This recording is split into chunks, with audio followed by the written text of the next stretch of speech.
अब जहां एक तरफ प्रथम की डील फाइनल हो चुकी है, वहीं निहारिका नई चाल चलने के बारे में सोच चुकी है।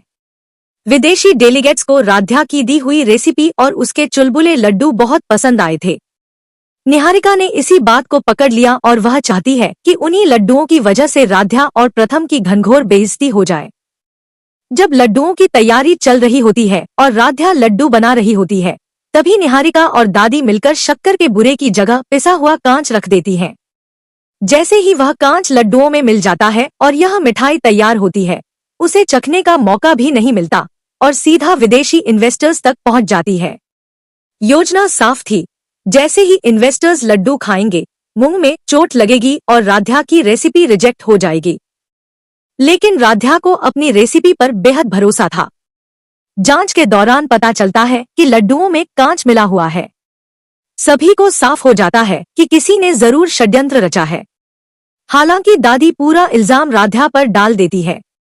इन्वेस्टर्स भी राध्या से नाराज हो जाते हैं। फिर भी प्रथम और बाकी लोग रिक्वेस्ट करते हैं और इन्वेस्टर्स को एक बार फिर घर पर इनवाइट करते हैं। इस बार राध्या अपनी रेसिपी फिर से बनाती है और चुपचाप उन्हें लड्डू खिला देती है। इसका स्वाद इतना बढ़िया होता है कि वहीं के वहीं डील फाइनल हो जाती है। राध्या की वजह से यह डील लॉक होने वाली है और घर में उसकी वाहवाही भी होगी। लेकिन अब रजनी यानी राध्या की सास को साफ हो चुका है कि घर में उसके खिलाफ कोई ना कोई साजिश चल रही है। वह सच्चाई पता लगाने की कोशिश शुरू कर देती है और जल्द ही उसे कई सबूत भी मिलने वाले हैं। कहानी दिलचस्प मोड़ लेती है क्योंकि राध्या की सेफ्टी के लिए अब प्रथम भी उसके साथ खड़ा नजर आएगा। मिठाई बनाने वालों की भीड़ में राध्या बुरी तरह फंसती जाती है। वह क्लाइंट के आने की खुशी में जल्दी जल्दी और उत्साह से मिठाइयां तैयार करती है, लेकिन निहारिका फिर कोई नई चाल चल देती है जिससे राध्या की इज्जत मिट्टी में मिल जाती है। निहारिका पूरे परिवार को भी अपने प्लान के जाल में फंसा लेती है। जैसे जैसे कहानी आगे बढ़ती है, पूरा मित्तल परिवार निहारिका की चालों में उलझता जाता है, जबकि राध्या अभी भी उसकी चालों से अनजान रहती है। निहारिका मिठाइयों को खराब करने के लिए नारियल की भूसी की जगह पिसा हुआ कांच रख देती है और राध्या गलती से वही उठा लेती है।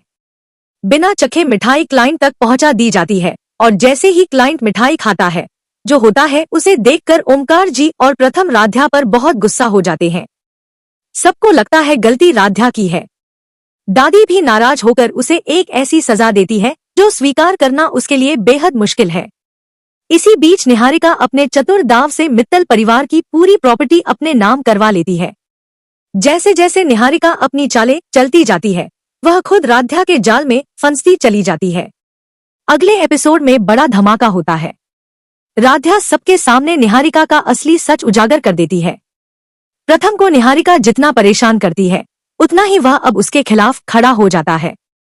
जब निहारिका राध्या का बनाया लड्डू चखती है और उसे पसंद नहीं आता, तो वह प्रथम के सामने राध्या को गंवार कहकर अपमानित कर देती है और कहती है कि वह उनके साथ कोई डील नहीं कर सकती। लेकिन प्रथम गुस्से में उठकर कहता है, डील मैं जरूर करूंगा, लेकिन किसी ऐसे इंसान के साथ नहीं जो दूसरों का अपमान करे। अब देखना यह है कि क्या निहारिका अपनी गलती मानेगी या प्रथम उसे अपनी जिंदगी से हमेशा के लिए निकाल देगा। सच्चाई अभी खत्म नहीं हुई, असली खेल तो अब शुरू होगा। अगर आप चाहते हैं अगले बड़े ट्विस्ट से एक सेकंड भी मिस न हो, तो अभी लाइक करें, चैनल सब्सक्राइब करें और बेल आइकन दबाना बिल्कुल मत भूलें।